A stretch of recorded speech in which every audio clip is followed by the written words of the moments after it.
Minhas mãos tremiam enquanto eu tentava girar a chave pela terceira vez. Nada. A fechadura não cedia. Olhei para o número na porta. 304. Meu apartamento. Passei 3 dias fora visitando minha irmã em Phoenix. E agora isso. O corredor estava vazio, silencioso, exceto pelo zumbido distante do elevador. Tentei novamente, colocando meu ombro contra a porta. A chave entrava, mas não girava. Como se alguém tivesse enchido o mecanismo com cola. Senti um nó apertar no meu estômago. Será que fui para o andar errado? Impossível. Eu morava aqui há 20 anos. Olhei para minhas chaves, as mesmas que sempre usei, com o chaveiro de cerâmica que Lucas havia me dado no meu aniversário de 60 anos. Teria mudado algo enquanto eu estava fora? Peguei meu telefone com dedos desajeitados e liguei para Lucas. Primeiro toque, segundo, terceiro. Meu coração batia tão forte que eu podia ouvi-lo em meus ouvidos. No quarto toque, alguém atendeu. Alô. Era Jessica, minha nora. A voz dela soava estranhamente alegre. Jessica, sou eu, Eleanor. Não consigo entrar no apartamento. Há algo errado com a fechadura. Houve um silêncio de 2 segundos. Então ouvi algo que fez meu sangue gelar. Uma risada. Não uma risada nervosa. Uma risada genuína, quase divertida. Ah, Eleanor, esquecemos de te avisar. O tom dela era leve, casual, como se estivesse falando sobre o clima. Trocamos as fechaduras ontem. Você sabe como é. Precisávamos de mais segurança. Pressionei o telefone contra o ouvido. Vocês trocaram as fechaduras? Mas por que não me avisaram? Estou aqui fora com minhas malas. É o quê? Outra risada. Desta vez, mais baixa. Bem, a questão é a seguinte: o condomínio é nosso agora, oficialmente. Lucas e eu decidimos que era hora de assumir as rédeas. Sabe, você está ficando velha. Precisa de um lugar menor, algo mais fácil de cuidar. Meus joelhos quase cederam. Encostei-me na parede do corredor. O que você quer dizer com é de vocês? Este é o meu apartamento. Era seu, Eleanor. Agora os papéis estão em nosso nome. Tudo é legal. Não se preocupe. Lucas concorda. Na verdade, foi ideia dele. Eu quero falar com o Lucas. Minha voz soou mais firme do que eu me sentia. Ele está ocupado agora. Mas relaxe. Vocês dois conversam depois. Enquanto isso, você pode ficar com uma amiga ou algo assim, certo? Ah, e suas coisas. Bem, veremos o que faremos com elas. Algumas vamos precisar. Outras coisas. Talvez você possa vir buscar quando tivermos tempo para nos organizar. Ela desligou. Fiquei ali, telefone na mão, olhando para a porta fechada do que tinha sido meu lar por 2 décadas. A mala rosa aos meus pés, de repente, pesava toneladas. Eu podia ver uma linha de luz sob a porta. Lá dentro estavam minhas coisas. As fotos do meu falecido marido, os vestidos que usei nos casamentos dos meus filhos, os brinquedos do meu neto, a porcelana que herdei da minha mãe. Tudo estava lá dentro. E eu estava aqui fora. Uma vizinha passou e me olhou com curiosidade. Fingi estar procurando algo na minha bolsa até que ela desaparecesse. Eu não podia deixar que me vissem assim. Eu não podia desabar no corredor como uma sem-teto, mas minhas pernas não respondiam. 5 segundos de silêncio absoluto se passaram enquanto meu cérebro tentava processar o que acabara de acontecer. Meu filho, meu Lucas, o menino que criei sozinha depois que o pai morreu. O mesmo menino cuja faculdade inteira eu paguei. Ele fez isso comigo. Liguei para Margaret. Minha amiga atendeu no primeiro toque. El, como foi a viagem? Você já voltou? Margaret. Minha voz falhou. Preciso que você venha aqui. Estou do lado de fora do meu apartamento e não consigo entrar. O quê? Você perdeu suas chaves? Não. Eles trocaram as fechaduras. Jessica diz que. Ela diz que a casa pertence a eles agora. Silêncio do outro lado. Então não se mexa. Estou a caminho. 15 minutos. Ela desligou. Deixei-me escorregar até o chão. minhas costas contra a parede. O corredor estava frio. Lá fora, começava a escurecer. Pela janela no final do corredor, eu podia ver as luzes da cidade piscando uma a uma. 23 anos atrás, quando me mudei para cá com meus 2 filhos pequenos, nunca imaginei que terminaria assim, sentada no chão do lado de fora da minha própria porta, esperando alguém vir me resgatar. O elevador fez um ruído metálico. As portas se abriram e Margaret apareceu usando seu suéter cor de mostarda, com o cabelo preso em um rabo de cavalo bagunçado. Ela segurava uma sacola plástica. Ela me viu no chão e sua expressão mudou completamente. Meu Deus, Eleanor! Ela se ajoelhou ao meu lado. O que aconteceu exatamente? Contei tudo a ela. Cada palavra que Jessica disse, cada risada, cada pausa.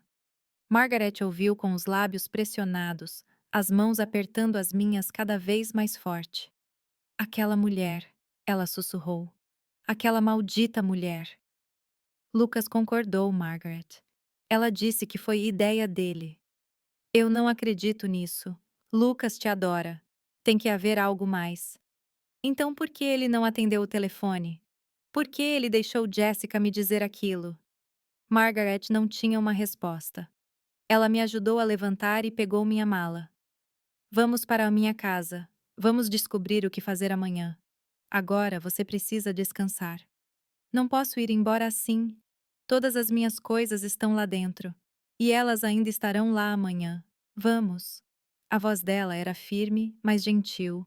A voz de alguém que é sua amiga há 30 anos e sabe exatamente quando ser suave e quando ser autoritária. Caminhamos em direção ao elevador. Antes de entrar, olhei para trás uma última vez. A porta 304 permanecia fechada. A luz por baixo ainda estava acesa. Lá dentro, minha vida inteira. Aqui fora, eu, separada por uma nova fechadura que minhas próprias chaves não podiam mais abrir. No carro de Margaret, enquanto dirigíamos pela cidade, tentei ligar para Lucas outras 6 vezes. Todas foram direto para a caixa postal. Enviei mensagens. Nenhuma foi lida. Era como se ele tivesse desaparecido da face da terra. Ou pior, como se ele tivesse decidido que eu não existia mais para ele. Amanhã vamos ver um advogado, disse Margaret, com os olhos fixos no trânsito. Conheço alguém, Robert. Ele é bom e não vai te cobrar por uma consulta. Eu não tenho dinheiro para advogados, Margaret. É por isso que estou te dizendo que ele não vai cobrar pela consulta. Ele só quer ouvir seu caso. Assenti, embora nem tivesse forças para isso. Pela janela, observei as ruas que eu conhecia de cor passarem. A padaria onde eu comprava muffins aos domingos. O parque onde eu levava meu neto para brincar. A farmácia onde eu pegava minhas receitas. Tudo permanecia igual. O mundo continuava girando. As pessoas caminhavam, riam, viviam, e eu estava naquele carro, sentindo como se alguém tivesse acabado de arrancar o coração do meu peito e jogado no lixo. Quando chegamos ao apartamento de Margaret, sentei no sofá bege dela e finalmente me permiti chorar. Não dormi naquela noite. Fiquei no quarto de hóspedes de Margaret, olhando para o teto branco, contando as horas. Toda vez que fechava os olhos, via o rosto de Lucas quando ele era criança. 5 anos, em seu uniforme escolar, me esperando na porta depois da aula. 10 anos, chorando porque as outras crianças zombavam dele por não ter pai. 15, me abraçando quando eu disse que não podia comprar o telefone que ele queria, porque mal tínhamos o suficiente para a comida. E eu sempre encontrava um jeito. Sempre. Trabalhei turnos duplos no hospital por 8 anos para pagar a faculdade dele. Vendi as joias da minha mãe para dar a entrada do primeiro carro dele. Quando ele se casou com Jessica, dei a eles $20.000 que eu havia economizado para minha aposentadoria. Para vocês começarem bem, eu disse a eles. E Jessica me abraçou naquele dia com lágrimas nos olhos, me chamando de mãe. Em que momento tudo mudou? Às 7 da manhã, Margaret bateu na porta com uma xícara de café. Robert pode nos atender às 10 mil. Como você se sente? Como se tivesse sido atropelada por um caminhão. Perfeito. Isso significa que você está viva. Ela tentou me fazer sorrir. Não funcionou. O escritório de Robert ficava no centro, no terceiro andar de um prédio antigo com escadas que rangiam. Ele nos recebeu com um aperto de mão firme. Devia ter uns 50 anos. Cabelos grisalhos nas têmporas, olhos castanhos que olhavam diretamente para você. O tipo de homem que inspira confiança imediata. Conte-me tudo desde o início, disse ele, pegando um bloco de notas. Eu contei. De quando comprei o apartamento há 20 anos, uma viúva com 2 filhos pequenos. Como Lucas cresceu lá. Como ele conheceu Jessica na faculdade. Como se casaram há 8 anos. Como eu dei dinheiro para eles começarem. Como Jessica começou lentamente a sugerir que eu estava ficando velha demais para viver sozinha em um lugar tão grande. Como ela insistiu para que eu fosse morar com eles. Mas eu recusei porque valorizava minha independência. Como há 6 meses Lucas me pediu para colocar o apartamento no nome dele, só caso aconteça algo com você, mãe, para evitar o tribunal de sucessões. E eu, confiante e estúpida, fiz isso. Robert parou de escrever. Ele me olhou por cima dos óculos. Você assinou papéis de transferência de propriedade. Sim. Lucas disse que era apenas uma formalidade preventiva. Que o apartamento ainda era meu. Que era apenas para facilitar a herança. Você leu o que assinou? O silêncio foi minha resposta. Robert suspirou. Não foi um suspiro de julgamento. Foi o suspiro de quem já viu essa história muitas vezes. Senhora Eleanor, legalmente, se você assinou a transferência de propriedade, o apartamento agora pertence a Lucas. E se Lucas decidiu transferi-lo para Jessica ou colocá-lo no nome de ambos, ele tem todo o direito legal de fazê-lo. Senti o chão se abrir sob meus pés. Mas era minha casa. Eu paguei por ela. Trabalhei 20 anos para pagar por ela. Eu sei. E moralmente, o que eles fizeram é repugnante. Mas legalmente, ele balançou a cabeça. É complicado. Poderíamos tentar provar que houve coerção, que eles te enganaram, mas precisaríamos de provas. Mensagens, testemunhas, gravações. Você tem algo assim? Não. Eu confiava no meu filho. Eu entendo. Robert recostou-se na cadeira. Olhe, posso tentar enviar uma carta legal a eles, pressioná-los, ver se eles se assustam e devolvem o apartamento. Mas se eles decidirem brigar, isso pode se arrastar por meses, anos, e você precisará de dinheiro para honorários advocatícios, custas judiciais, documentos. Quanto dinheiro? $5.000 no mínimo, talvez mais. Eu não tinha $5.000. Eu mal tinha 800 na minha conta poupança. Minha pensão era de $400 por mês. Fiz as contas mentalmente e percebi algo devastador. Eu estava arruinada, sem teto, sem economias suficientes. Aos 70 anos, Margaret colocou a mão sobre a minha.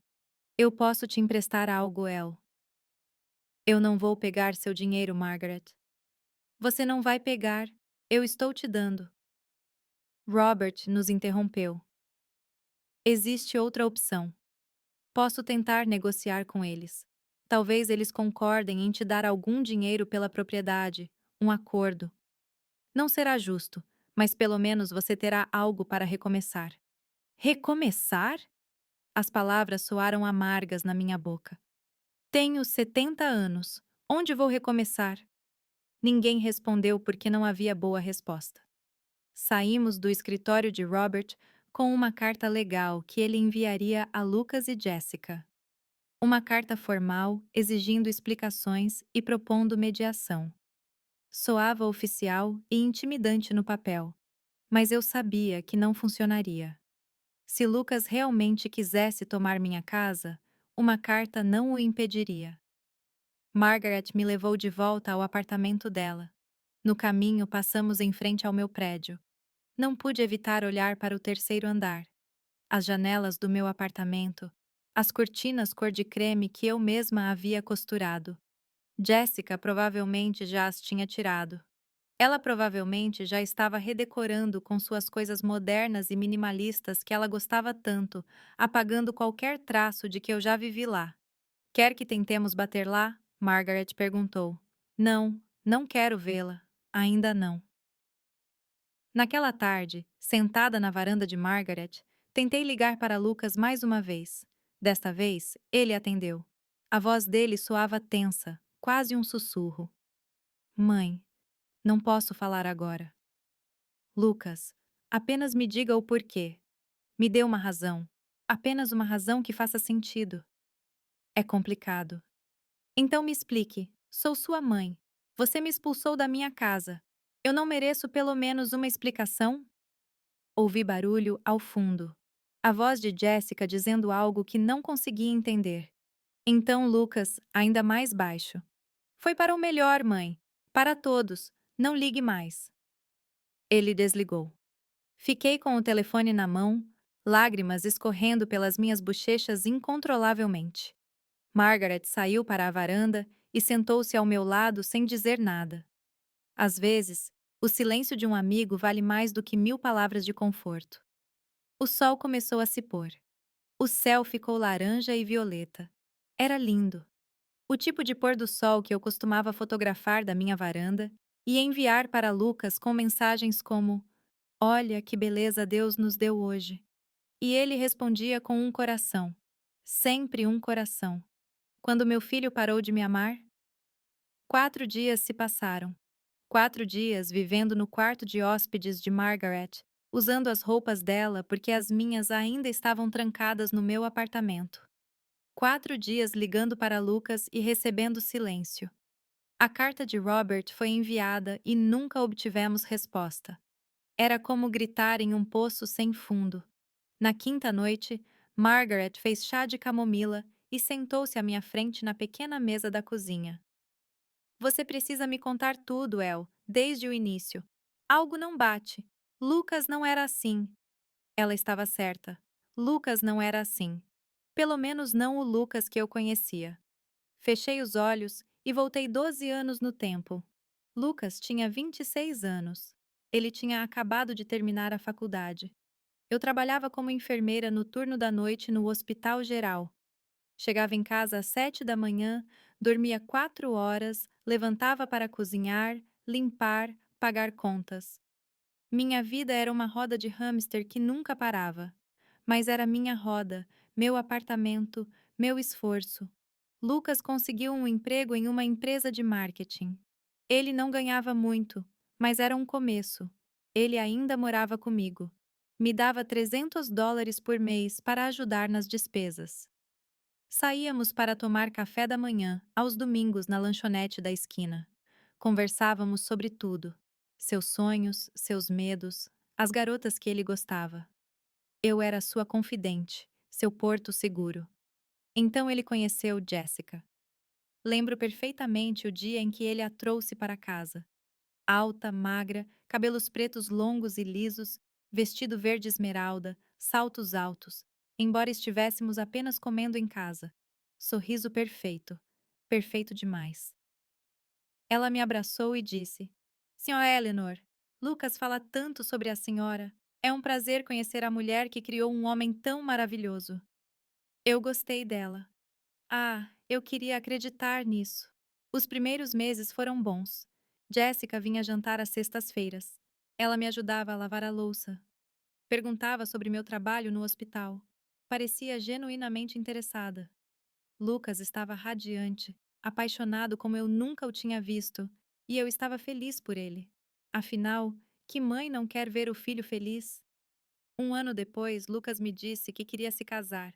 Ele e Jessica já haviam conversado. Queriam um casamento pequeno e íntimo. Ofereci a eles os US$ 20.000 que havia economizado. Era tudo o que me restava depois de pagar a faculdade dele, o carro dele, as emergências médicas dele quando teve apendicite aos 22 anos. Lucas chorou quando lhe dei o cheque. Mãe, isso é demais. Não posso aceitar. Claro que pode. É para o seu futuro. Para que você e Jessica comecem bem. Jessica me abraçou naquele dia. Ela chorou também.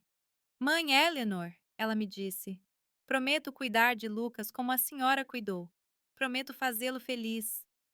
O casamento foi lindo, pequeno, como eles queriam. Usei um vestido coral que comprei em promoção. Jéssica estava linda em seu vestido branco simples. Lucas não conseguia parar de sorrir. Dançamos juntos, mãe e filho, uma música que eu escolhi. Obrigado por tudo, mãe. Ele sussurrou no meu ouvido. Não sei o que faria sem você. Nos primeiros 2 anos de casamento, tudo parecia perfeito. Eles visitavam meu apartamento todo domingo. Comíamos juntos, ríamos. Jéssica trazia doces que comprava em uma padaria cara no centro. Lucas me contava histórias sobre seu trabalho. Eu me sentia completa. Meu filho estava feliz. Ele tinha uma boa esposa. Netos viriam em breve. Mas então algo começou a mudar. Foi sutil no início. Jéssica começou a fazer comentários. Mãe, você não acha que este apartamento é grande demais para você sozinha? Deve ser exaustivo mantê-lo limpo. Ah, Lucas se preocupa tanto com você morando aqui sozinha. E se você cair e ninguém perceber? Ah, existem algumas comunidades adoráveis para idosos com enfermeiras e tudo mais. Seria mais seguro. Eu os ignorei. Eu tinha 70 anos, sim, mas era perfeitamente capaz de cuidar de mim mesma. Ainda trabalhava meio período no hospital. Fazia yoga 2 vezes por semana. Caminhava todas as manhãs. Não precisava ficar trancada em um lar como se fosse uma inválida. As visitas de domingo começaram a espaçar. A cada 2 semanas, depois uma vez por mês, depois a cada 2 meses. Sempre havia uma desculpa. Jéssica tinha trabalho. Lucas estava cansado. Eles tinham um compromisso familiar do lado dela. Tentei não levar para o lado pessoal. Os jovens têm suas vidas. É normal. 3 anos atrás, meu neto nasceu. Léo, o bebê mais lindo que eu já tinha visto. Fui ao hospital no dia em que ele nasceu. Segurei aquele menino e senti meu coração se multiplicar por 1000. Vou ser a melhor avó do mundo, prometi a Lucas. Mas Jéssica tinha outras ideias. Mãe, eu realmente aprecio sua ajuda, mas temos tudo sob controle. Não queremos incomodá-la. Foi o que ela disse quando me ofereci para cuidar de Léo enquanto trabalhavam. Além disso, você está ficando mais velha. Um bebê dá muito trabalho. Não queremos que você se machuque. Doeu. Mas eu aceitei. Talvez ela estivesse certa. Talvez eu fosse velha demais para correr atrás de um bebê engatinhando pela casa toda. As visitas para ver Léo tinham que ser coordenadas com semanas de antecedência. E eram sempre curtas, 1 hora no máximo. Jéssica sempre encontrava um motivo para eu ir embora. Léo tem que dormir. Léo está irritado. Léo precisa da rotina dele. Lucas apenas assentia. Ele nunca me defendeu.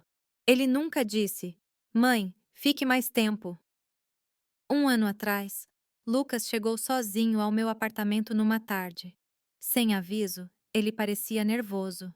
Mãe, preciso falar com você sobre algo importante. Sentei no sofá, coração acelerado. O que é? Você está doente? Não, não. É sobre o apartamento. Ele sentou ao meu lado. Pegou minhas mãos. Olha, você não vai viver para sempre. Desculpe. Sei que soa horrível, mas é a verdade. E quando você se for, este lugar vai entrar em procedimentos horríveis de sucessão, impostos, advogados. Pode levar anos. Jéssica e eu estávamos pesquisando, e a melhor opção é você transferir o apartamento para o meu nome agora. Dessa forma, quando algo acontecer, tudo será mais fácil. Mas você continua morando aqui. Obviamente, é apenas um papel, uma formalidade. Olhei-o nos olhos. Meu filho, meu Lucas, você tem certeza que é apenas uma formalidade? Completamente. Mãe, eu nunca te machucaria. Você sabe disso. E eu acreditei nele porque ele era meu filho. Porque eu o criei. Porque eu confiava nele mais do que em qualquer pessoa no mundo. Assinei os papéis. 3 semanas depois, um notário veio ao meu apartamento. Lucas estava lá sorrindo, me garantindo que tudo estava bem. Jessica enviou uma mensagem. Obrigada por confiar em nós, mãe. Eleanor, Lucas e eu sempre cuidaremos de você. Essa foi a última vez que ela me chamou de mãe. Nos meses seguintes, as coisas ficaram estranhas. Lucas parou de atender minhas ligações com a mesma frequência. Quando atendia, as conversas eram curtas, frias. Jessica nem fingia mais gentileza. Nas poucas ocasiões em que os vi, ela me tratou como uma estranha, como um estorvo. Há 6 meses, parei de ver Léo completamente. Ele está em uma fase difícil, querida. Melhor quando ele crescer um pouco mais. Foi tudo o que me disseram. E agora, contando tudo isso a Margaret na mesa da cozinha dela com o chá frio entre minhas mãos, finalmente entendi. Jessica planejou isso desde o início, desde o dia em que conheceu Lucas e viu que a mãe dele tinha um apartamento quitado em uma boa parte da cidade. Ela me estudou. Ela me encantou. Ela ganhou minha confiança. Ela esperou pacientemente. E quando teve tudo garantido, ela me descartou como lixo. E Lucas, meu Lucas, deixou acontecer. Margaret ouviu cada palavra sem interromper. Quando terminei, ela tinha lágrimas nos olhos. Aquela mulher é um monstro. E Lucas, Deus, Lucas é um covarde. Ele é meu filho, Margaret. E ele te traiu. Ele deixou a esposa te manipular, te usar e te jogar fora. Você não pode defendê-lo só porque ele saiu do seu ventre. Ela estava certa, mas doía admitir. Doía aceitar que o menino que carreguei nas costas quando teve febre, o adolescente que chorou em meus braços quando seu primeiro amor o rejeitou, o jovem que aplaudi na formatura, aquele mesmo homem tinha me destruído sem piscar. No dia seguinte, recebi uma mensagem de um número desconhecido. Senhora Eleanor, aqui é a Jessica. Lucas e eu conversamos. Entendemos que isso é difícil para você, mas foi uma decisão necessária. Estamos dispostos a oferecer $5.000 como compensação pelo inconveniente. É uma oferta generosa, considerando que legalmente não lhe devemos nada. Você tem uma semana para decidir. Depois disso, a oferta é retirada. $5.000 por um apartamento que valia pelo menos 250 mil. Por 20 anos de pagamentos pela minha casa. Mostrei a mensagem a Robert naquela mesma tarde. Ele leu, balançou a cabeça. É um insulto, mas legalmente, senhora Eleanor, não podemos forçá-los a fazer mais. Já expliquei que você assinou a transferência. Eles são os donos, e se eu rejeitar a oferta, então você não recebe nada. E acredite em mim, 5.000 é melhor que 0. Não consegui dormir novamente naquela noite. $5.000 divididos por 12 meses dava $417 por mês. Somado à minha pensão de 400, eu tinha 817 mensais. Não conseguia alugar nenhuma kitnet em uma área decente com esse dinheiro, muito menos comer, pagar contas, remédios. Na manhã seguinte, Margaret entrou no meu quarto com o jornal. Olhe, há apartamentos para alugar no bairro Oakwood. Não são luxuosos, mas são seguros. $800 por mês por uma kitnet. Margaret, eu não tenho 800 por mês. Mal terei isso no total. Então faremos com que baixem o preço. Ou você procura um emprego. Um emprego? Tenho 70 anos. Quem vai me contratar? Você era enfermeira. Existem clínicas, hospitais, casas particulares que precisam de cuidadores. Podemos procurar. A ideia de voltar a trabalhar em tempo integral na minha idade me aterrorizava. Mas a alternativa era pior. Ser um fardo para Margaret ou acabar em um abrigo ou na rua. Aceitei a oferta de Jessica. $5.000 miseráveis por toda a minha vida. Robert preparou os papéis. Assinei com a mão trêmula. 3 dias depois, o dinheiro apareceu na minha conta, junto com uma mensagem de Jessica. Você pode passar aqui amanhã, entre 14 horas e 16 horas, para pegar seus pertences pessoais. Seja pontual, só lhe daremos 2 horas. Cheguei às 14 horas em ponto. Margaret veio comigo. Lucas abriu a porta. Ele parecia abatido, mais magro, olheiras profundas e escuras sob os olhos. Ele não me olhou nos olhos. Suas coisas estão em caixas no seu quarto. Bem, no que costumava ser seu quarto, Jessica está transformando-o em um escritório. Entrei no meu apartamento e quase não o reconheci. Os móveis que eu havia escolhido com tanto cuidado tinham desaparecido. Em seu lugar, coisas modernas, frias, sem alma.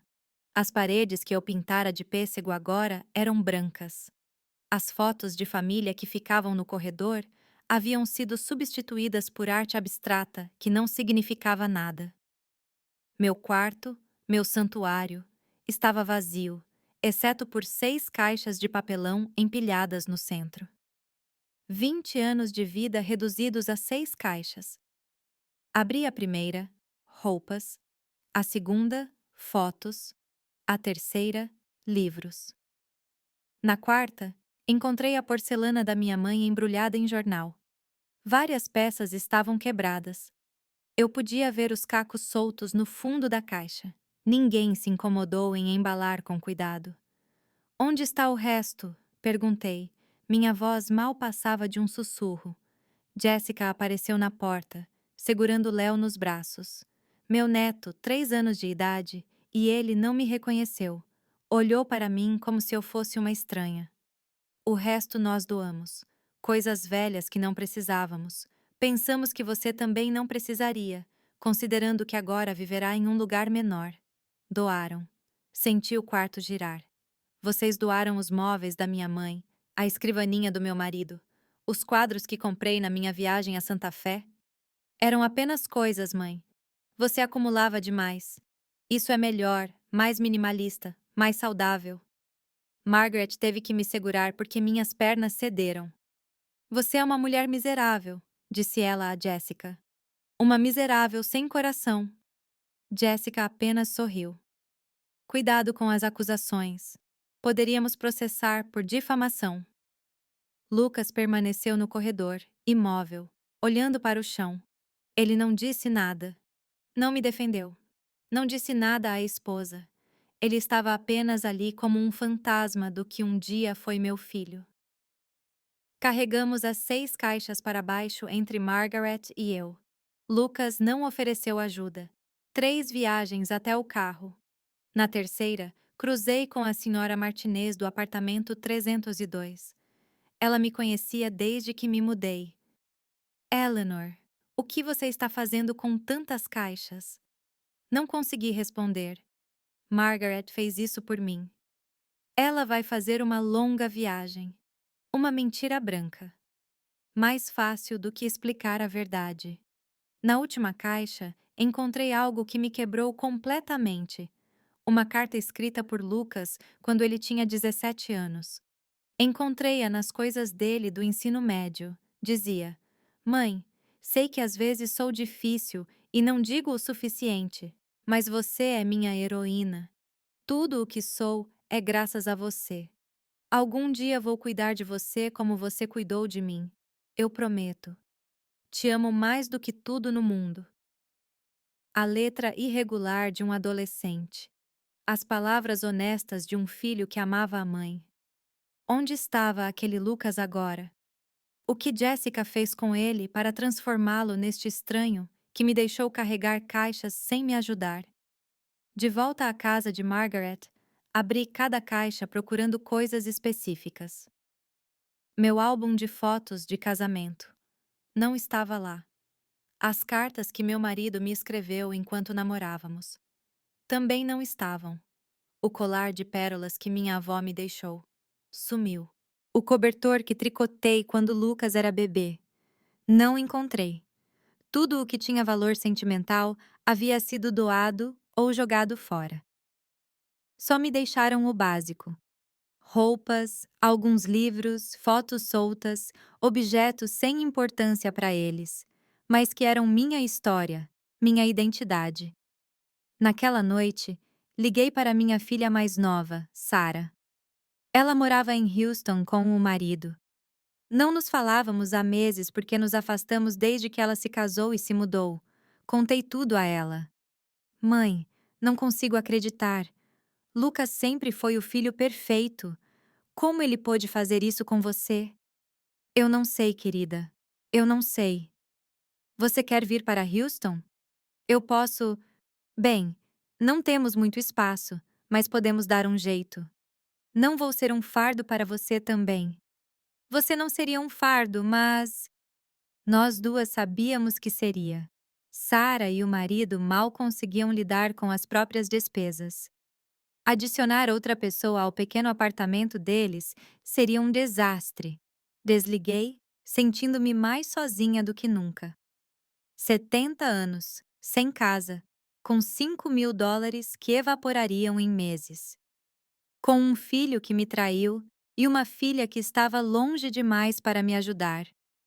Com caixas cheias de pedaços quebrados de uma vida que não existia mais. Margaret entrou com 2 taças de vinho. Sei que não resolve nada, mas você precisa disso. Peguei a taça. O vinho estava morno, barato, mas naquele momento tinha gosto da única coisa que me restava: a bondade de uma amiga que não me abandonou. O que vou fazer, Margaret? Você vai sobreviver porque é isso que você faz, o que você sempre fez. Mas pela primeira vez na minha vida, eu não tinha certeza se conseguiria. Passei a semana seguinte procurando apartamentos. Margaret me acompanhou para ver 12 opções. Todas eram deprimentes. Estúdios minúsculos com manchas de água nas paredes. Prédios em zonas perigosas onde o som de sirenes era música de fundo constante. Banheiros com azulejos quebrados. Cozinhas onde mal cabia uma pessoa. E todos, absolutamente todos, pediam primeiro mês, último mês e depósito. Isso significava gastar US$ 2.400 adiantados, quase metade de tudo o que eu tinha. Finalmente, encontrei um. Bairro Oakwood, como Margaret havia sugerido. Terceiro andar, sem elevador. 37 metros quadrados que cheiravam a pinho e água sanitária. O proprietário era um homem de cerca de 60 anos chamado Mike. Ele tinha uma barriga proeminente e um sorriso gentil. É pequeno, mas seguro, disse ele, batendo na parede como se demonstrasse solidez. Inclui água, eletricidade e o gás é separado. 750 por mês. 750. 50 a menos do que eu tinha visto em outros lugares. Por que tão barato? Porque o prédio é antigo, não tem comodidades modernas, mas é honesto, sem surpresas. Assinei o contrato de aluguel naquela mesma tarde. $2.250 da minha conta. Restaram-me 2.750. Com sorte, 4 meses de aluguel se eu não comesse, não ficasse doente, não precisasse de nada. Mudei-me 2 dias depois. Margaret, Robert e Mike me ajudaram a carregar as caixas por 3 lances de escadas íngremes. Quando terminamos, estávamos todos sem fôlego e suando. Minha nova casa era uma caixa retangular com uma janela que dava para um beco. Eu podia ver a parede do prédio oposto. Nada mais, sem céu, sem árvores, apenas tijolos cinzentos. Tem potencial, disse Margaret, tentando soar otimista. Com algumas cortinas bonitas, algumas plantas. Ela não terminou a frase porque nós duas sabíamos que era mentira. Isso não tinha potencial. Era um lugar para sobreviver, não para viver.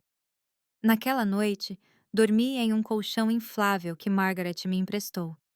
As caixas fechadas me cercavam como testemunhas silenciosas da minha queda. Eu podia ouvir os vizinhos através das paredes, um casal discutindo, um bebê chorando, uma televisão no volume máximo, sons de vidas continuando enquanto a minha desmoronava.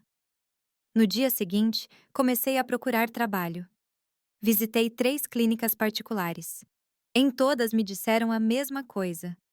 Você é super qualificada. Ou, estamos procurando alguém mais jovem. Ou a mais honesta. Na sua idade, senhora, o seguro-saúde é muito caro para nós. 70 anos, e eu era invisível, velha demais para trabalhar, jovem demais para morrer e deixar de ser um problema. Na quarta clínica, um pequeno consultório em Little Village, a recepcionista olhou para mim com algo parecido com compaixão. Olha, não temos vagas oficiais, Mas o Dr. Stevens às vezes precisa de ajuda com pacientes idosos. Coisas simples: tirar sinais vitais, acompanhá-los em exames. Paga por dia, em dinheiro. Não é muito. Quanto? $50 por dia, quando há trabalho. $50. Se eu conseguisse trabalhar 4 dias por semana, seriam 800 por mês. Somado à minha pensão, 1.200. Eu conseguiria pagar o aluguel, comer, sobreviver? Mal. Quando posso começar? Deixe-me seu número. Eu te ligo se aparecer algo. Saí de lá com uma pequena faísca de esperança. Não era muito, mas era algo. Naquela tarde, Margaret apareceu na minha porta com uma sacola de compras. Trouxe o básico: lençóis, toalhas, alguns pratos e isso. Ela tirou um pôster emoldurado. Era uma praia ao pôr do sol, cores laranja e rosa brilhantes. Para você lembrar que o mundo ainda é bonito, mesmo quando não parece. Penduramos o pôster na única parede livre. Era absurdamente otimista naquele espaço deprimente.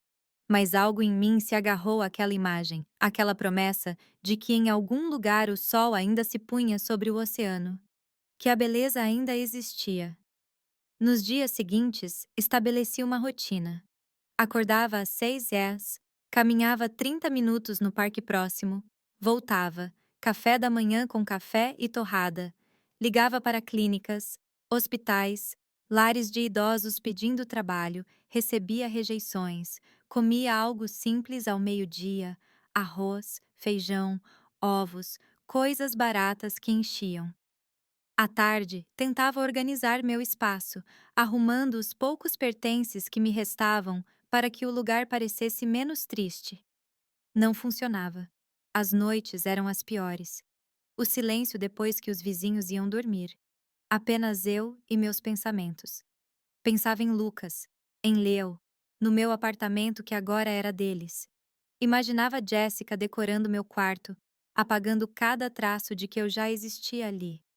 Imaginava Lucas dormindo no que era minha sala de estar sem remorso, sem culpa. Como alguém dorme depois de trair a própria mãe? Uma semana depois, a clínica ligou. Senhora Eleanor, Dr. Stevens precisa de ajuda amanhã.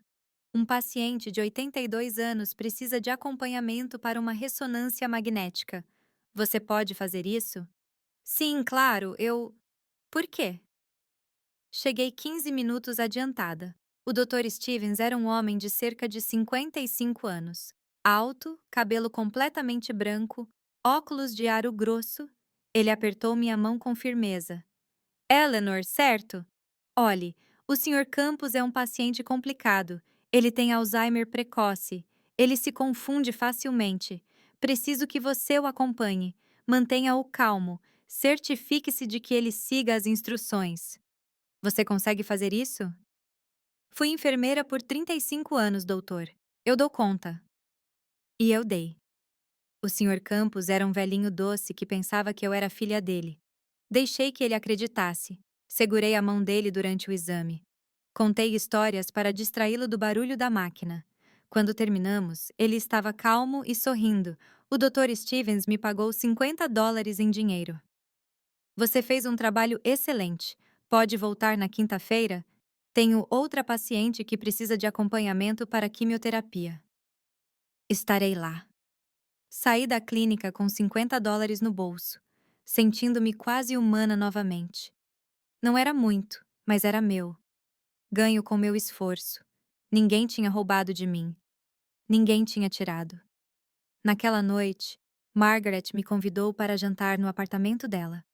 Ela havia preparado frango assado com legumes, comida de verdade, não as sobras tristes que eu vinha comendo. Me conte como foi, disse ela, servindo-me vinho. Contei a ela sobre o Sr. Campos, sobre o Dr. Stevens, sobre os $50. Margaret sorriu. Viu, você está reconstruindo passo a passo. Não parece reconstrução. Parece apenas sobreviver mal. Às vezes são a mesma coisa. Depois do jantar, Margaret trouxe um laptop. Olhe, encontrei algo que pode te interessar. Há um centro comunitário perto do seu novo apartamento. Eles oferecem aulas gratuitas. Yoga, pintura, dança, culinária. Pensei que talvez aulas. Margaret, eu não tenho tempo para aulas. Preciso trabalhar. Você precisa viver, El, não apenas existir. Só trabalhar e dormir não é vida. Olhei para a tela. O centro comunitário parecia acolhedor.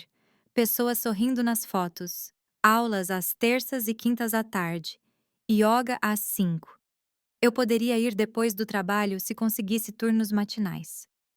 Vou pensar sobre isso, disse, embora não estivesse convencida. Mas naquela noite, deitada no meu colchão inflável, pensei nas palavras de Margaret. Viver versus existir. Havia uma diferença. E ultimamente, eu só estava existindo, respirando, comendo, dormindo, repetindo. Não havia riso, não havia alegria, não havia nada além de dor e sobrevivência. Talvez ela estivesse certa. Talvez eu precisasse de algo mais. Na quinta-feira, fui à clínica. A paciente de quimioterapia era uma mulher de 68 anos, chamada Alice. Cabelos grisalhos curtos, olhos verdes brilhantes apesar do câncer que a consumia. Durante as 4 horas de tratamento, conversamos. Ela me contou sobre sua vida. 3 filhos, 7 netos, um marido que morreu há 5 anos. No começo, pensei que não sobreviveria sem ele, ela me disse. 50 anos juntos e de repente sozinha. Mas sabe de uma coisa? Descobri que ainda havia vida em mim. Ainda havia coisas para fazer, pessoas para conhecer, nasceres do sol para ver. E o câncer? O câncer é apenas mais uma coisa que tenho que enfrentar. Como enfrentei a viuvez, como enfrentei a pobreza quando era jovem, como enfrentei tudo o mais. Não vou deixar que isso me defina. As palavras dela ficaram comigo. Quando o Dr. Stevens me pagou naquele dia, em vez de ir direto para casa, caminhei até o centro comunitário. Era um prédio antigo, mas bem conservado. Paredes amarelo claro, um pequeno jardim na frente com flores roxas e vermelhas. Entrei. A recepcionista, uma jovem de uns 25 anos com um piercing no nariz, sorriu para mim. Posso ajudar? Estou aqui para as aulas de yoga. Perfeito. São terças e quintas às 5, grátis. Você só precisa se registrar aqui. Preenchi o formulário. Nome, idade, endereço. Na seção Por que você quer fazer esta aula? Escrevi Porque preciso lembrar como viver. Na terça-feira seguinte, fui à minha primeira aula de yoga.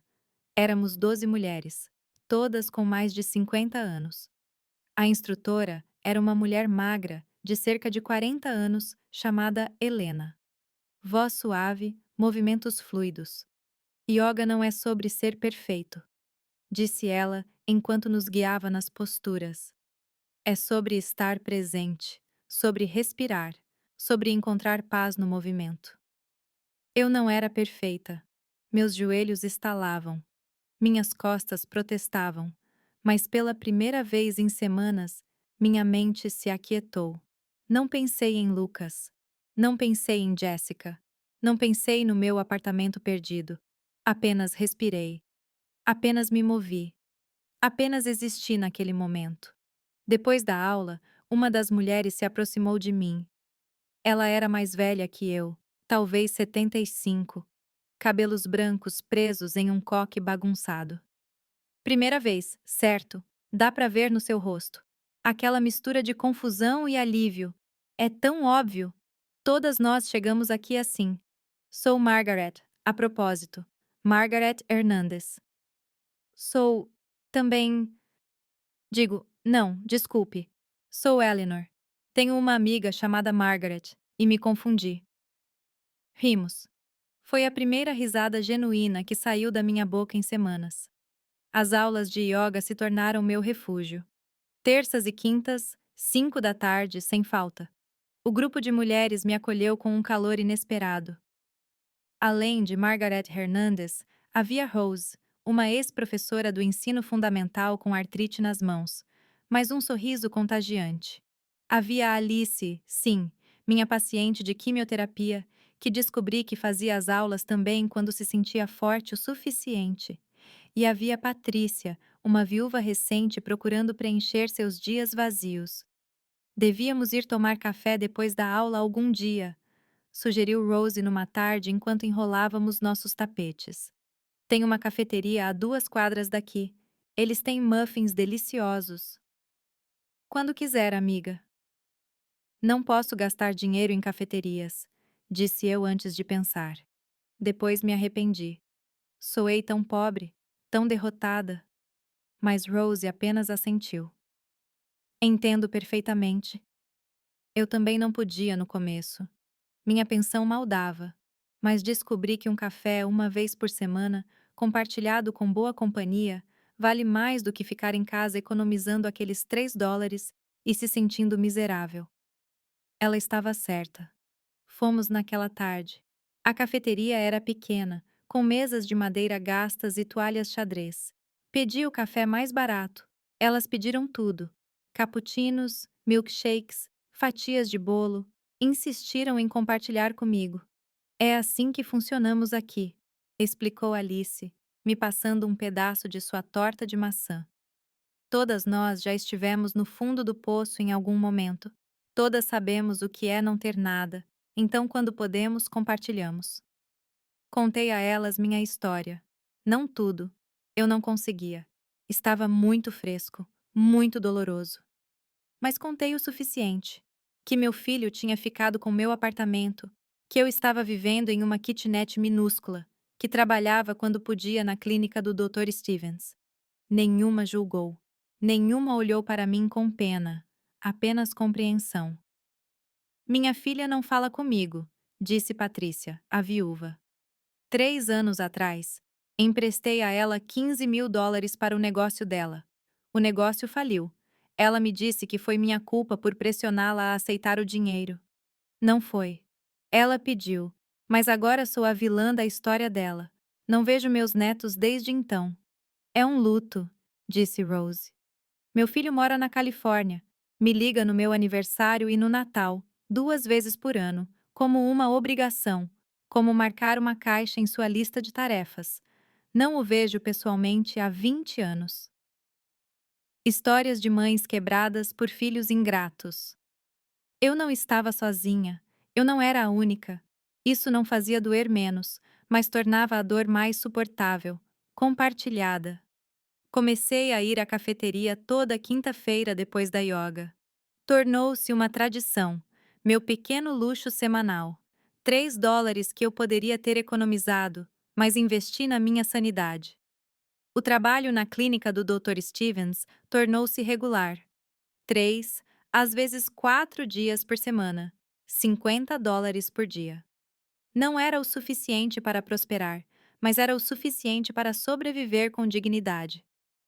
O médico era bom comigo, gentil, paciente quando eu cometia erros com o novo sistema de computador que usavam. Eleanor, você já pensou em se certificar como cuidadora profissional? Ele me perguntou um dia. Há muita demanda e pagariam melhor do que o que posso lhe oferecer. Na minha idade? Precisamente por causa da sua idade. Pacientes idosos se sentem mais confortáveis com alguém da geração deles, alguém que os entenda. Ele me deu informações sobre um curso de certificação. Durava 6 semanas. Custava $300. $300 que eu não tinha. Guardei o folheto de qualquer maneira. Naquela noite, em meu apartamento minúsculo, fiz as contas. Se eu trabalhasse 4 dias por semana por 2 meses, poderia economizar os 300. Teria que comer ainda mais barato. Arroz e feijão quase todo dia. Sem café às quintas, sem despesas extras. Mas era possível. Pela primeira vez em meses, senti algo parecido com esperança. Um plano, um futuro. Pequeno, modesto, mas meu. 2 semanas depois, durante a aula de yoga, Helena anunciou que haveria uma aula especial no sábado. Yoga ao nascer do sol no parque para receber o novo dia com intenção e gratidão. Espero vocês às 6 da manhã. Ah, cedo demais para mim, brincou Rose. Mas eu fui. Cheguei ao parque às 5:50. O céu ainda estava escuro, mal se pintando de cinza no horizonte. Helena já estava lá arrumando os tapetes, e havia mais alguém, um homem, alto, magro, cabelos brancos, cortados bem curtos. Parecia ter minha idade, talvez um pouco mais velho. Bom dia! Ele me cumprimentou com um sorriso. Sou Arthur como o rei. Ele riu. Sim, como o rei, mas não sou da realeza. Sou um professor de história aposentado e viciado em yoga, aparentemente. Fizemos a aula enquanto o sol nascia. Foi mágico. A luz dourada filtrando por entre as árvores, o ar fresco da manhã, o silêncio do parque antes da cidade acordar. Senti-me viva de uma maneira que não me sentia há anos. Depois, Arthur se aproximou enquanto eu enrolava meu tapete. Você vem com frequência às aulas regulares? Eu não tinha te visto. Vou às terças e quintas à tarde. Você deve vir em outro horário. Exatamente. Segundas, quartas e sextas de manhã. Mas Helena me convenceu a experimentar esta aula especial. Não me arrependo. Caminhamos juntos em direção à saída do parque. Conversa fácil, leve. Ele falou sobre seus anos como professor, sobre seu amor pela história, sobre sua esposa que morreu há 4 anos. Câncer. A levou rapidamente. 6 meses do diagnóstico ao fim. Sinto muito. Eu também. Mas aprendi que o luto não precisa te consumir, você pode carregá-lo com você e continuar vivendo. Na verdade, é a única coisa que você pode fazer. Chegamos à esquina onde nossos caminhos se separavam. Foi um prazer conhecê-la, Eleanor. Espero vê-la em outra aula especial. Igualmente, Arthur. Fui para casa com uma sensação estranha, calor, como se algo bom tivesse acabado de entrar na minha vida. Não romance, não na minha idade, mas talvez amizade, companhia, alguém que entendia a perda. Na quinta-feira seguinte, depois da yoga, enquanto bebíamos café, contei às meninas sobre Arthur. Rose olhou para mim com olhos brilhantes. Oh, El, ele é bonito? Não se trata disso. Tudo é sempre um pouco sobre isso. Alice riu. Mesmo que seja apenas no fundo. Ele é viúvo. Eu sou. Bem, tecnicamente também sou viúva. Mas estou quebrada. Meu filho me destruiu. Não tenho espaço para mais nada. Precisamente por causa disso, você precisa de espaço para outra coisa, disse Patrícia, a outra viúva. Quando meu marido morreu, pensei que morreria com ele, que minha vida tinha acabado. Mas um dia, um homem no supermercado me ajudou a alcançar uma lata na prateleira de cima. Ele sorriu para mim e percebi que ainda podia sentir coisas. Pequenas coisas, gratidão, calor, humanidade. Nós não acabamos quando alguém nos machuca, Eleanor. Apenas mudamos. As palavras dela ressoaram em mim por dias. A vida estabeleceu um ritmo. Trabalho na clínica, yoga 2 vezes por semana, café às quintas, caminhadas matinais, refeições simples, noites lendo livros velhos que encontrei numa venda de garagem por 50 centavos cada. Não era a vida que eu imaginara. Não era a vida que eu construíra por 70 anos. Mas era uma vida. E lentamente, muito lentamente, começou a doer menos. Havia momentos, claro, momentos em que eu acordava no meio da noite e esquecia onde estava. Procurava a janela que dava para o parque no meu antigo apartamento e só encontrava a parede do prédio oposto. Momentos em que via uma avó com seu neto no parque e meu peito apertava, pensando em Leo. Momentos em que passava por uma loja e via algo que Lucas amava quando criança. Dinossauros de brinquedo, chocolates com amêndoas, e tinha que parar para respirar. Mas esses momentos espaçaram, cada vez menos frequentes, menos intensos. Um sábado, 6 semanas depois de me mudar para meu estúdio, Helena anunciou outra aula ao nascer do sol. Eu fui novamente. Arthur estava lá também. Desta vez, depois da aula, ele me convidou para o café da manhã. Conheço um lugar que faz as melhores panquecas da cidade. Por minha conta. Hesitei. Não por causa dele. Por causa de mim. Por medo de começar a depender da bondade de alguém. De me abrir. De confiar.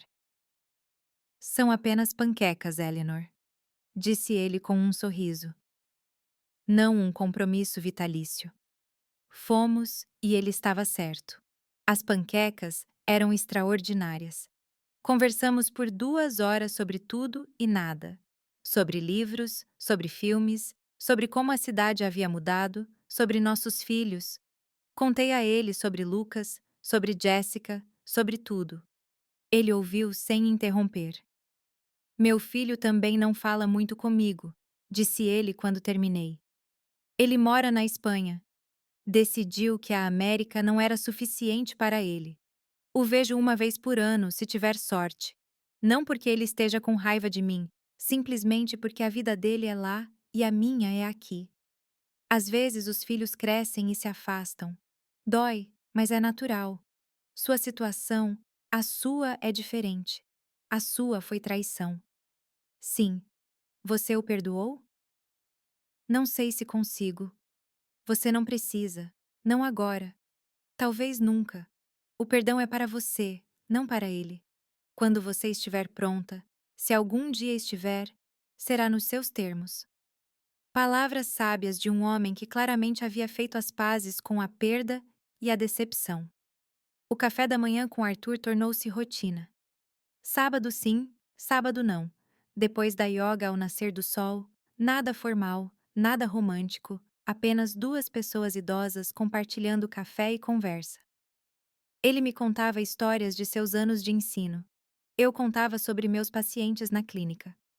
Ríamos. Às vezes eu esquecia por minutos inteiros o peso que carregava. Consegui economizar os US$ 300 para o curso de certificação. Levei 3 meses comendo arroz com ovos quase todo dia. 3 meses sem cafés de quinta-feira, o que as meninas entenderam perfeitamente. 3 meses caminhando em vez de pegar ônibus quando podia. Mas eu consegui. Matriculei-me no curso. Começava em 2 semanas. 6 semanas de aulas noturnas, 3 vezes por semana. O Dr. Stevens me deu permissão para ajustar meu horário para comparecer. Estou orgulhoso de você, Eleanor, ele me disse. Muitas pessoas na sua situação teriam desistido. Você está lutando. Não tenho outra escolha. Sempre há escolhas.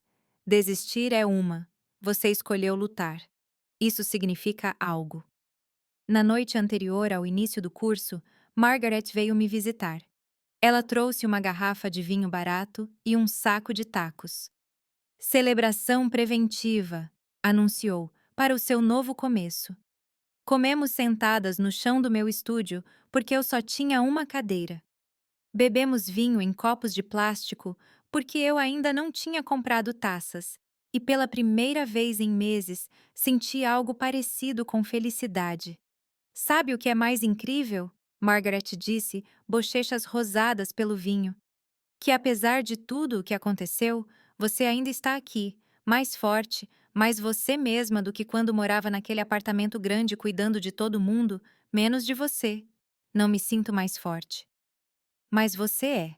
A Eleanor de 6 meses atrás teria ficado paralisada. Você se moveu, você se reconstruiu. Isso é força.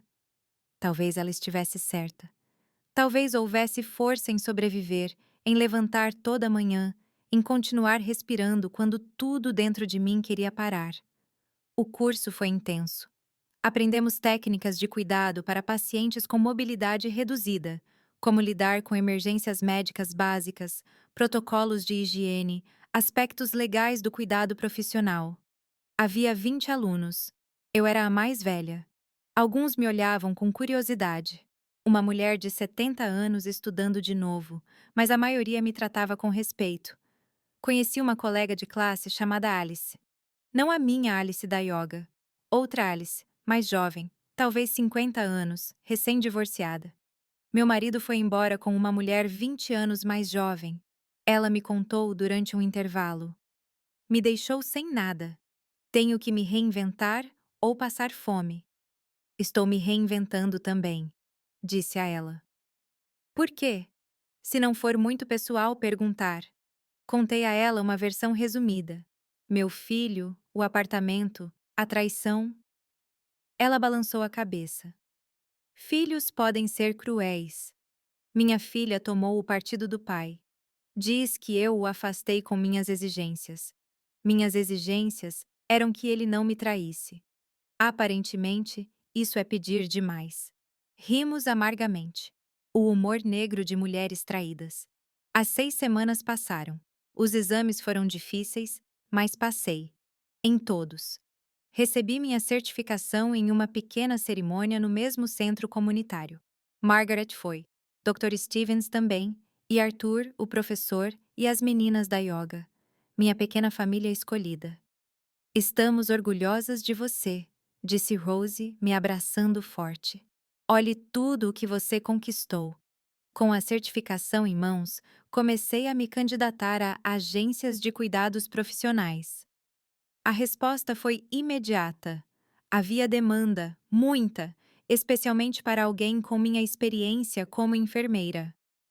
Uma agência me ofereceu uma posição, cuidados noturnos para uma mulher de 92 anos com demência. 8 horas por noite, 6 noites por semana, $15 por hora. Isso dava $120 por noite, 720 por semana, 2.800 por mês. Era mais dinheiro do que eu tinha visto em anos. Aceitei imediatamente. A paciente se chamava Sra. Connie. Ela morava em uma casa grande na Gold Coast com a filha, Jessica. Sim, outra Jessica. O universo tinha um senso de humor cruel, mas esta Jessica era diferente. Gentil, exausta de cuidar da mãe sozinha por anos.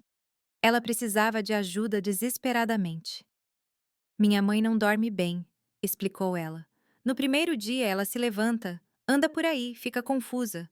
Ela precisa de alguém para estar com ela, para mantê-la segura, para levá-la de volta para a cama quando ela se levantar. Você pode fazer isso? Claro. O trabalho era mais fácil do que eu esperava. A senhora Connie era doce quando não estava confusa. Ela me chamava de querida. Contava histórias de sua juventude que mudavam cada vez que as contava. Às 2h da manhã, ela me perguntou onde estava o marido, morto há 30 anos. Eu disse que ele estava dormindo no outro quarto. Isso a acalmou. As noites eram longas, mas tranquilas. Eu lia enquanto a senhora Connie dormia. Fazia palavras cruzadas, pensava. Eu tinha muito tempo para pensar. Pensava em Lucas, se ele estava feliz no meu apartamento, se Léo corria pelos corredores que eu costumava limpar, se Jessica tinha mudado os móveis de novo, se eles pensavam em mim alguma vez. Uma noite, 3 meses depois de começar com a senhora Connie, Jessica, a filha, me trouxe café. Eleanor, quero que saiba o quanto aprecio o que você faz pela minha mãe e por mim. Eu não conseguiria sozinha. É o meu trabalho. É mais do que isso. Você cuida dela com carinho. Nem todos fazem isso. Tive cuidadores que só viam um cheque. Você vê uma pessoa. As palavras dela me comoveram, porque ela estava certa. Eu via a senhora Connie. Eu via uma mulher que já foi jovem, forte, cheia de vida, que teve sonhos, que amou, que perdeu, que continuou, como eu. Minha própria mãe morreu há 5 anos, continuou Jessica. Bem, minha mãe de sangue. A senhora Connie é minha sogra, mas cuido dela como se fosse minha porque é isso que você faz quando ama alguém. Você cuida deles mesmo quando é difícil, mesmo quando custa a você. Fiquei em silêncio, pensando em Lucas, se ele pensava o mesmo, se ele tinha me tirado da minha casa porque achava que era o melhor para mim. Eu não acreditava nisso, mas a dúvida estava lá. O dinheiro começou a acumular. $2.800 por mês, mais minha pensão, mais os trabalhos ocasionais que eu continuava fazendo com o Dr. Stevens nos dias de folga. De repente, eu tinha 3.500 mensais. Paguei meu aluguel, minhas contas, minha comida e sobrava. Pela primeira vez em meses, respirei aliviada. Abri uma conta poupança. Comecei a depositar $1.000 todo mês. Não muito para alguns, uma fortuna para mim. Era minha rede de segurança, minha liberdade, a promessa de que nunca mais eu seria completamente vulnerável. Margaret notou a mudança em mim. Você parece diferente, disse ela durante um de nossos cafés de quinta-feira. Mais leve. Sinto-me diferente, como se finalmente pudesse respirar. Teve alguma notícia de Lucas? Não, e não quero saber. Era mentira. Claro que eu queria saber. Todo dia eu checava meu telefone, esperando uma mensagem, uma ligação, um pedido de desculpas. Nada nunca veio. Mas a vida continuou. Ioga 2 vezes por semana. Cafés da manhã com Arthur sábado sim, sábado não. Trabalho com a Sra. Connie 6 noites. Turnos ocasionais na clínica. Minha rotina. Meu novo normal. Uma terça-feira depois da yoga, Arthur me convidou para caminhar pelo parque. Tem algo que quero te mostrar, disse ele. Caminhamos até uma área que eu não conhecia. Havia uma pequena horta comunitária, lotes de terra onde as pessoas cultivavam vegetais, flores, ervas. Estou pensando em alugar um lote, ele me disse. Sempre quis ter uma horta, mas minha esposa era alérgica. Agora bem, agora eu posso. Gostaria de me ajudar? Poderíamos dividir o lote e a colheita. Não sei nada sobre jardinagem. Eu também não, mas podemos aprender juntos. Havia algo doce na proposta. Não romântico exatamente, mas íntimo, uma promessa de tempo compartilhado, de criar algo juntos. Tudo bem, eu disse. Vamos tentar. Alugamos um lote de 3 a 3 metros. Custava US$ 20 por mês. Compramos sementes, tomates, alface, pimentões, flores também, porque Arthur insistiu que todo jardim precisava de beleza, tanto quanto de função. Todo sábado à tarde, depois de nossos cafés da manhã, íamos à horta. Cavávamos, plantávamos, regávamos, sujávamos as mãos com terra, suávamos sob o sol e conversávamos sobre tudo, sobre nada. Um dia, enquanto arrancava ervas daninhas, Arthur disse: Sabe o que é bonito nas plantas? Elas não guardam rancor, você as negligencia, elas murcham, mas você lhes dá água, luz, cuidado e elas crescem de volta. Eu gostaria que os humanos fossem assim. Alguns são, respondi. Você me viu murchar e crescer, e tem sido bonito em todas as etapas. Eu corei, aos 70 anos como uma adolescente. Semanas se passaram. Nossas plantas cresceram.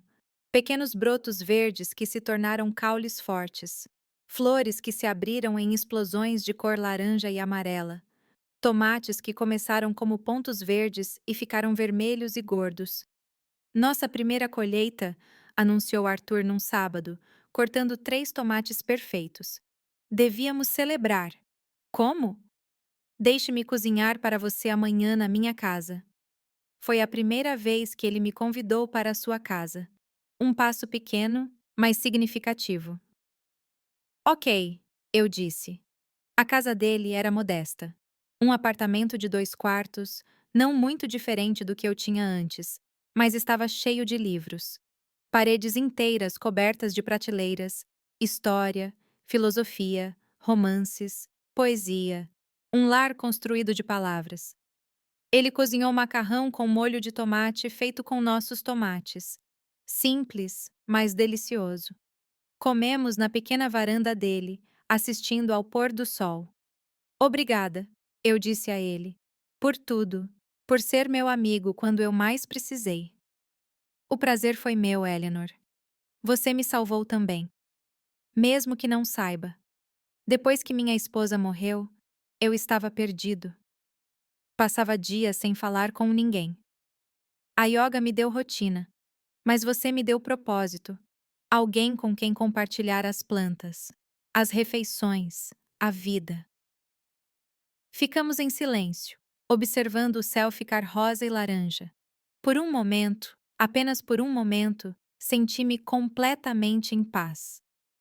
Fazia 8 meses desde que Lucas me expulsou do meu apartamento.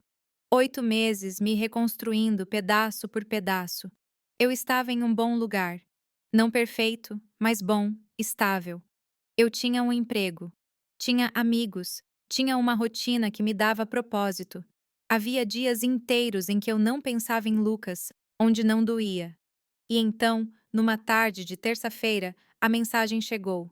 Era de um número que eu não conhecia.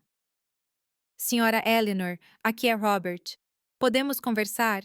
É sobre Lucas. É urgente. Meu coração parou. Liguei para ele imediatamente. O que aconteceu? Ele está bem? Fisicamente, sim, mas ele precisa falar com você. Ele veio ao meu escritório 3 vezes esta semana. Ele parece mal, Eleanor. Muito mal, magro, nervoso. Ele me pediu para entrar em contato com você. Diz que você não atende às ligações dele porque ele não me ligou em 8 meses. Eu sei e entendo sua raiva, mas acho que você deveria ouvi-lo apenas uma vez no meu escritório, se quiser. Terreno neutro. Eu não queria. Cada fibra do meu ser gritava não, para manter minha paz recém-encontrada. Para não deixar Lucas entrar novamente para destruir o que eu havia construído. Mas ele era meu filho. Quando? Amanhã às 15 horas. Estarei lá. Naquela noite não dormi. A senhora Connie notou minha distração. O que há de errado, querida? Você está muito quieta. Problemas familiares. Ah, família. O melhor e o pior da vida. É seu filho? Sim. Você o ama demais? Então aconteça o que acontecer, você encontrará um jeito. O amor de mãe não tem lógica, não tem orgulho, só tem amor. Palavras de uma mulher com demência que naquele momento estava mais lúcida que eu. Cheguei ao escritório de Robert às 14h50. Lucas já estava lá sentado na sala de espera e a senhora Connie estava certa. Ele parecia mal. Tinha perdido pelo menos 9 quilos. O rosto estava encovado. Olheiras profundas como crateras, roupas amassadas, cabelo sem lavar. Este não era o Lucas que eu conhecia. Este era um homem destruído. Ele me viu e se levantou. Mãe, não me chame assim. Minha voz soou mais fria do que eu pretendia. Robert nos conduziu ao seu escritório. Sentamos em cadeiras opostas. Lucas continuava torcendo as mãos. Fale, eu disse. Robert disse que era urgente. Lucas respirou fundo. Suas mãos tremiam. Mãe, o que aconteceu? O que fizemos não foi o que pareceu. É. Ah, é mesmo? Você não me expulsou da minha casa, não trocou as fechaduras, não me ofereceu $5.000 por um apartamento que valia 250 mil. Que parte não foi o que pareceu? Tudo isso. Tudo. Mãe, por favor, preciso que você ouça. E eu sei que não mereço que você ouça, mas. Ele quebrou. Literalmente quebrou na frente dos meus olhos, lágrimas escorrendo pelo rosto, soluços sacudindo todo o corpo dele. Fiquei paralisada. Eu não conseguia confortá-lo, não conseguia tocá-lo, mas também não conseguia vê-lo sofrer sem sentir nada. Robert passou-lhe uma caixa de lenços. Lucas enxugou o rosto tentando se recompor. 2 anos atrás, o irmão de Jessica se meteu em problemas. Grandes problemas. Ele devia dinheiro a pessoas perigosas, crime organizado, $50.000 por drogas que ele deveria vender e perdeu. Senti o chão se mover sob meus pés. Eles vieram procurá-lo, mas ele tinha fugido. Então, foram atrás de Jessica. Disseram que se a família não pagasse, matariam ela. E matariam Léo, meu filho, mãe, meu bebê. Eles tinham fotos dele. Sabiam em que escola ele ia. Sabiam tudo. Meu Deus! Nós não tínhamos $50.000, mas tínhamos o apartamento. Seu apartamento. Valia mais do que o suficiente. Propus um plano a eles. Eu poderia vender o apartamento, pagá-los, e todos estaríamos seguros. Mas havia um problema. O quê? Você! Ele me olhou direto nos olhos. Se eles soubessem que você tinha dinheiro, que tinha bens, você se tornava um alvo. Podiam te sequestrar, te extorquir, te machucar para conseguir mais dinheiro. Então, tínhamos que fazer parecer que estávamos brigados, que tínhamos te deixado sem nada. que não valia a pena ir atrás de você. Minha mente tentava processar o que eu estava ouvindo. Você me protegeu sendo cruel comigo. Sim. E mãe, isso me matou. Me matava todo dia. Toda vez que eu não atendia suas ligações, toda vez que Jessica falava mal com você, toda vez que eu via suas mensagens perguntando sobre Léo e tinha que ignorá-las, eu chorava todas as noites. Jessica também. Não queríamos fazer isso com você. Mas era isso ou arriscar que te matassem? Por que vocês não me contaram? Porque se você agisse diferente, se de repente parasse de me procurar, eles suspeitariam. Tinha que ser real. Sua dor tinha que ser real para que eles acreditassem que tínhamos realmente te abandonado. Lágrimas corriam pelo meu rosto agora. O apartamento. Eu vendi. Consegui 270 mil. Paguei os 50 mil a eles. O resto está em uma conta. Mãe, em seu nome. Eu estive esperando, esperando que fosse seguro. A polícia prendeu todos eles há 2 semanas. Todos eles. É por isso que vim. Porque finalmente posso te contar a verdade. Porque você está finalmente segura. Ele tirou um envelope do bolso. Documentos bancários. Uma conta com 220 mil dólares. Meu nome no cabeçalho. Tudo é seu. Sempre foi seu. Eu estava apenas protegendo. Protegendo você. E os 5 mil dólares que te dei era todo o dinheiro que tínhamos naquele momento. Queríamos te dar mais, mas tivemos que pagar advogados, polícia, investigadores particulares. Tudo foi para tentar resolver isso. Eu não conseguia respirar. 8 meses. 8 meses de ódio, de me sentir traída, de me reconstruir sobre a base de que meu filho tinha me destruído. E tudo era mentira. Bem, não uma mentira. A verdade era mais complicada, mais dolorosa de uma maneira diferente. Jessica, ela está destruída também. Ela odeia o irmão. Não fala com ele. Provavelmente nunca mais falará. Mas salvamos Léo. Isso é o que importa. Por que a risada? Quando liguei naquele dia e ela riu, Lucas fechou os olhos.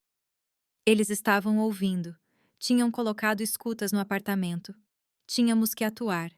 Até as risadas, especialmente as risadas, para parecer que gostávamos de te expulsar. Mãe, juro que Jessica chorou por 3 dias depois daquela ligação. Ela se odiou. Robert falou pela primeira vez. Verifiquei tudo. Eleanor, a conta bancária é real. As prisões são reais. A história é verdadeira. Olhei para Lucas, meu filho, que carregou esse peso sozinho, que me machucou para me salvar, que me amou da maneira mais dolorosa possível. Venho toda semana ao seu prédio antigo, sussurrou Lucas. Sento na escada do outro lado da rua, esperando para ver você sair, só para saber que você está bem, que sobreviveu. Vi como você sai cedo de manhã, como volta à tarde. Você parece forte, mãe, mais forte do que antes. E fico feliz, mesmo que tenha sido ao custo de nos odiarmos. Eu não te odeio. Você deveria, talvez. Mas não consigo porque você é meu filho e eu te conheço. O Lucas que conheço nunca me machucaria sem motivo.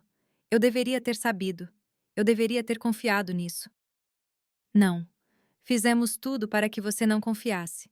Para que fosse real. Ficamos em silêncio. O peso de 8 meses de dor flutuando entre nós. Leo, ele sente sua falta. Pergunta por você o tempo todo. Quando a vovó vem, não sabíamos o que dizer a ele. Ele é pequeno demais para entender. Quero vê-lo. Você pode quando quiser. Quando estiver pronta. Não vou te pressionar. Sei que você precisa de tempo para processar tudo isso. Olhei para os documentos da conta. 220 mil dólares. Eu poderia comprar outro apartamento. Poderia me aposentar de verdade. Poderia ter a vida que perdi de volta. Mas algo em mim tinha mudado. Nestes 8 meses, descobri uma versão de mim mesma que não conhecia. Uma Eleanor que podia sobreviver sozinha, que podia fazer novos amigos, que podia trabalhar duro e sentir orgulho, que podia encontrar amor inesperado em uma horta comunitária com um professor viúvo. Eu não queria perder essa Eleanor só porque agora tinha dinheiro de novo. Preciso de tempo, disse finalmente. Para pensar, para sentir. Isso é muito. Eu sei. Leve todo o tempo que precisar. Mas, mãe, por favor, acredite em mim.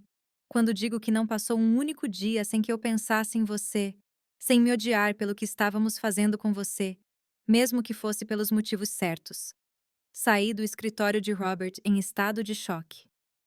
Lucas tentou me abraçar antes de sair, mas eu me afastei, não com raiva, apenas com a necessidade de espaço, de ar, de tempo, para meu cérebro processar o que acabara de ouvir. Caminhei sem rumo por horas por ruas que eu não conhecia. Passei por lojas sem vê-las. A cidade se movia ao meu redor, mas eu estava em uma bolha. 8 meses. 8 meses acreditando numa mentira que acabou sendo a verdade mais dolorosa. Meu filho me amou tanto que estava disposto a que eu o odiasse. Jessica também. Eles suportaram ser os vilões da minha história para me manter segura, para proteger Léo, e eles conseguiram. Eu estava viva. Léo estava seguro, mas o preço quase destruiu a todos nós. Acabei num banco de parque. O mesmo parque onde eu fazia yoga, onde havia plantado a horta com Arthur. Peguei meu telefone. Tinha mensagens. Uma de Margaret. Como foi com Lucas? Me ligue. Uma de Arthur. Lembrete de que amanhã regamos as plantas. Ainda está de pé? Uma do Dr. Stevens. Pode cobrir um turno amanhã à tarde? Minha vida. A vida que construí sobre escombros.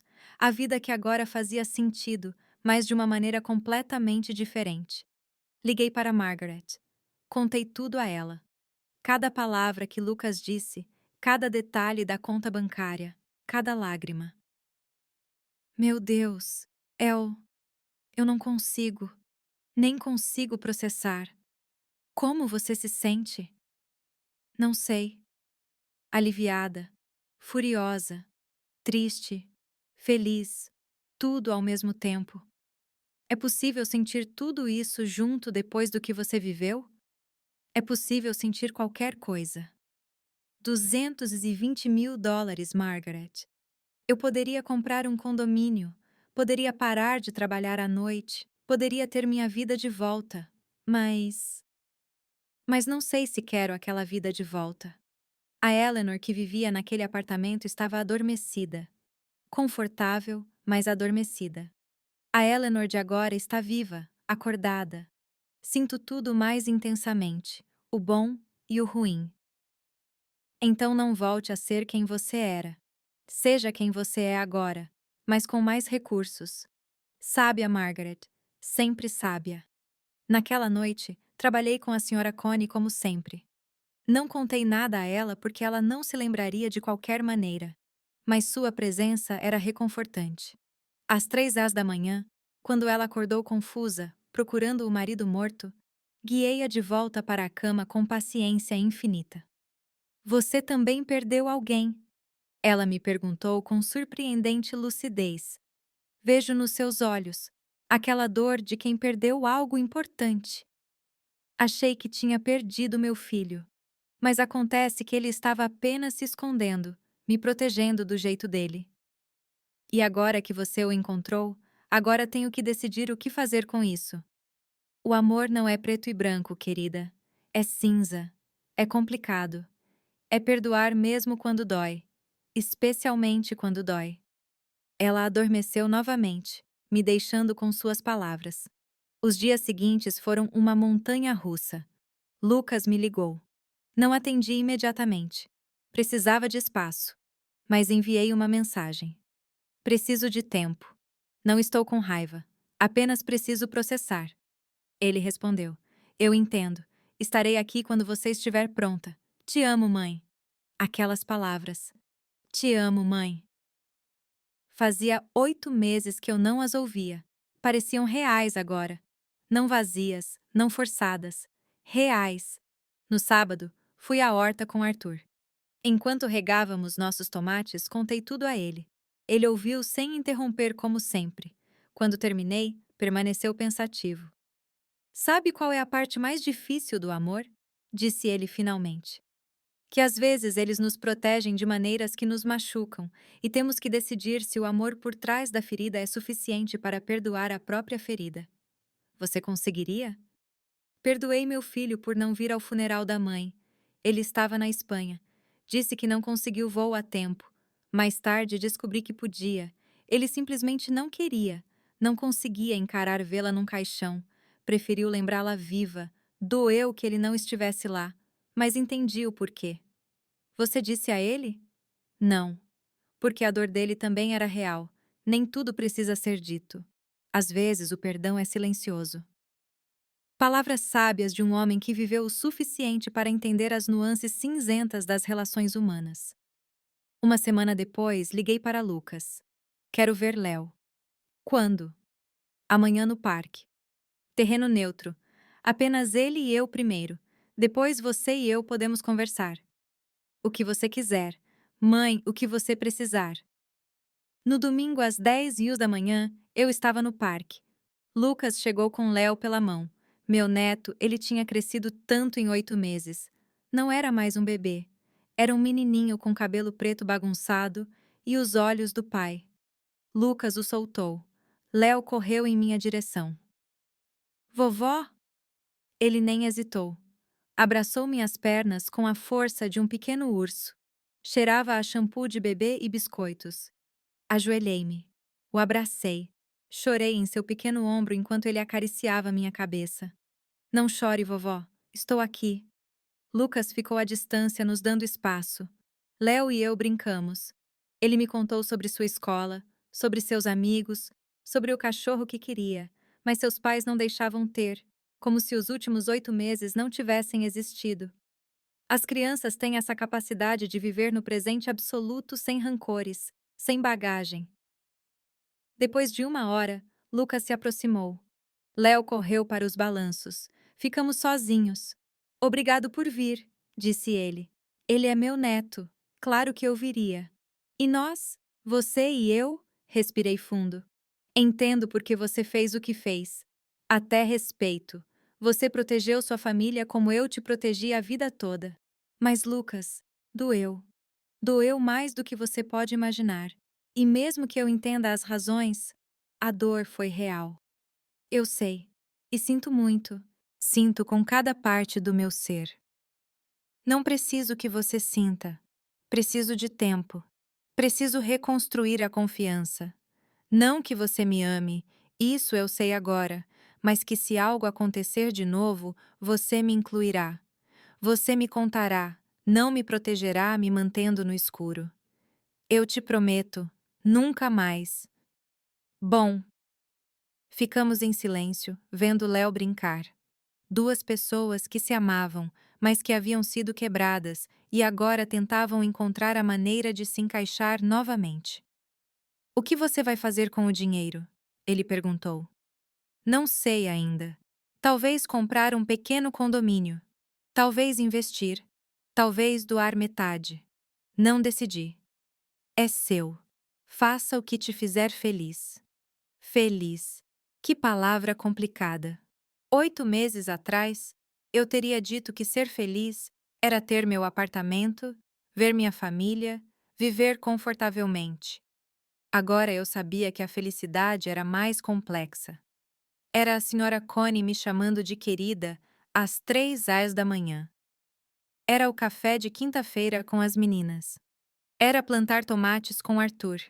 Era sentir que eu tinha um propósito além de apenas existir. 2 semanas se passaram. Tomei decisões. Comprei um condomínio. Não grande como o que perdi, mas agradável. 2 quartos, uma varanda com vista para o parque. Custou 180 mil. Sobraram 40 mil em economias, o suficiente para emergências. Para a liberdade, disse ao Dr. Stevens que reduziria minhas horas. Eu não pararia de trabalhar completamente. Gostava do trabalho. Gostava de me sentir útil, mas agora seria por escolha, não por necessidade. Mantive meu trabalho noturno com a Sra. Connie 2 noites por semana. Jessica, a filha, chorou quando eu disse que reduziria as horas. Entendo, mas vou sentir sua falta. Mamãe também. Continuarei vindo, só que menos. Preciso de tempo para mim também. Meu novo apartamento ficava a 10 minutos do centro comunitário. Continuei indo à yoga. Continuei tomando café às quintas. Continuei cultivando a horta com Arthur. Uma tarde, enquanto cortávamos alface, Arthur disse: Estive pensando em algo. O quê? Que gosto de você como algo mais do que uma amiga. Meu coração pausou. Ar, espere. Deixe-me terminar. Sei que somos ambos mais velhos. Sei que é complicado. Sei que talvez seja bobagem pensar em romance na nossa idade. Mas vivi o suficiente para saber que o amor não tem idade. E o que sinto por você é amor. Você não precisa retribuir. Não precisa fazer nada a respeito. Só precisava que você soubesse. Olhei para este homem, este professor viúvo que me ajudou a plantar tomates, que me ouviu sem julgar, que me deu espaço para curar. Eu gosto de você também, disse eu. Mas ainda estou quebrada em processo. Não sei se tenho espaço para romance. Não estou pedindo espaço. Estou pedindo tempo para continuarmos como estamos. E se algum dia, em 6 meses, em 1 ano, em 5 anos, você decidir que quer mais, estarei aqui. E se nunca decidir isso, também está bem. Sua amizade é suficiente. Beijei a bochecha dele. Suave, terno, uma promessa sem palavras. Um mês depois, Lucas, Jéssica e Léo vieram jantar no meu novo apartamento. O primeiro jantar em família em 8 meses. Jéssica chorou quando chegou. Eleanor, sinto muito mesmo. Eu sei, explicou Lucas. Mas preciso que você ouça de mim também. Eu te amo. Sempre te amei. Te machucar foi a coisa mais difícil que já fiz. Eu a abracei. Sei que acabou. Estamos aqui agora. Isso é o que importa. Jantamos. Rimos. Léo derramou suco no meu sofá novo, e em vez de ficar chateada, ri, porque era vida, era real, era minha família, complicada e quebrada, mas minha. Quando foram embora, fiquei na minha varanda. O sol estava se pondo sobre a cidade, laranja e rosa, como o pôster que Margaret me dera meses atrás. Pensei em tudo o que tinha acontecido, na mulher que eu era há 1 ano, na mulher que eu era agora. Eu tinha perdido meu lar, mas encontrado minha força. Tinha perdido minha confiança, mas encontrado minha resiliência. Tinha perdido minha ingenuidade, mas encontrado minha sabedoria e meu filho. Tinha perdido meu filho por 8 meses, mas o recuperei. Não o mesmo de antes. Diferente, mais honesto, mais consciente do peso do amor e do sacrifício. O telefone tocou. Era Arthur. Como foi o jantar? Bom. Complicado, mas bom. Quer companhia? Posso levar vinho. Eu adoraria. Desliguei com um sorriso. A vida não tinha voltado a ser o que era. Era melhor, mais real, mais minha. E enquanto esperava por Arthur, enquanto o sol terminava de se esconder, enquanto a cidade se iluminava com milhões de luzes, senti algo que não sentia há muito tempo. Paz. Não a paz do conforto, a paz de saber quem você é, de saber que pode sobreviver a qualquer coisa, de saber que o amor real e profundo, sobrevive até a traição quando há verdade por trás dela. 70 anos, uma vida inteira. E eu estava apenas começando a entender o que significava realmente viver. A campainha tocou. Arthur com vinho e aquele sorriso que enrugava os cantos dos olhos dele. Pronta para brindar? Ele perguntou. A quê? A novos começos, a segundas chances, a nós. Brindamos. E naquele momento, no meu novo apartamento, com minha nova vida, cercada por pessoas que me amavam de maneiras complicadas mas reais, eu sabia que tinha chegado exatamente onde precisava estar. Não no fim, no